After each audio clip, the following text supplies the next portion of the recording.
Whitening cream কি যত বেশি ব্যবহার করবেন তত দ্রুত ফর্সা হবে? যদি এটাই ভেবে থাকেন তাহলে আজকের ভিডিওটা শেষ পর্যন্ত দেখেন। হোয়াইটেনিং ক্রিম ব্যবহারের আগে অবশ্যই ফেসটাকে খুব ভালো করে ধুয়ে নিতে হবে।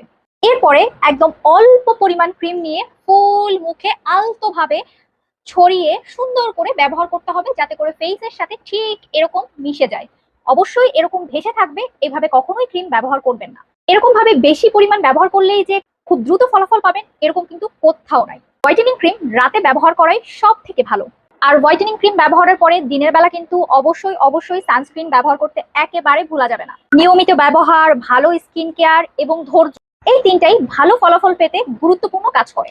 মনে রাখবেন, কোনো ক্রিমই কিন্তু এক রাতে নাটকীয় ভাবে স্কিনকে ধবধবে সাদা বানিয়ে দিতে পারে না। তাই মনে রাখতে হবে, হোয়াইটেনিং ক্রিম ব্যবহারে ধৈর্য সহকারে ব্যবহার করতে হবে। আর আপনি কোন হোয়াইটেনিং ক্রিম ব্যবহার করেন সেটা নিয়ে যদি আপনার কোনো প্রশ্ন থাকে তাহলে আমাদের কমেন্ট সেকশনে জানান, আমি তার উত্তর আপনাকে দিয়ে দিব। হোয়াইটেনিং ক্রিম কি যত বেশি ব্যবহার করবেন তত দ্রুত ফর্সা হবে? যদি এটাই ভেবে থাকেন তাহলে আজকের ভিডিওটা শেষ পর্যন্ত দেখেন। হোয়াইটেনিং ক্রিম ব্যবহারের আগে অবশ্যই ফেসটাকে খুব ভালো করে ধুয়ে নিতে হবে। এরপরে একদম অল্প পরিমাণ ক্রিম নিয়ে ফুল মুখে আলতোভাবে ছড়িয়ে সুন্দর করে ব্যবহার করতে হবে, যাতে করে ফেসের সাথে ঠিক এরকম মিশে যায়।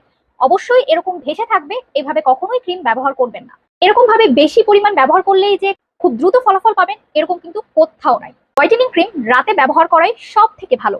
আর হোয়াইটেনিং ক্রিম ব্যবহারের পরে দিনের বেলা কিন্তু অবশ্যই অবশ্যই সানস্ক্রিন ব্যবহার করতে একেবারে ভোলা যাবে না। নিয়মিত ব্যবহার, ভালো স্কিন কেয়ার এবং ধৈর্য, এই তিনটাই ভালো ফলাফল পেতে গুরুত্বপূর্ণ কাজ করে। মনে রাখবেন, কোনো ক্রিমই কিন্তু এক রাতে নাটকীয় ভাবে স্কিনকে ধবধবে সাদা বানিয়ে দিতে পারে না। তাই মনে রাখতে হবে, হোয়াইটেনিং ক্রিম ব্যবহারে ধৈর্য সহকারে ব্যবহার করতে হবে।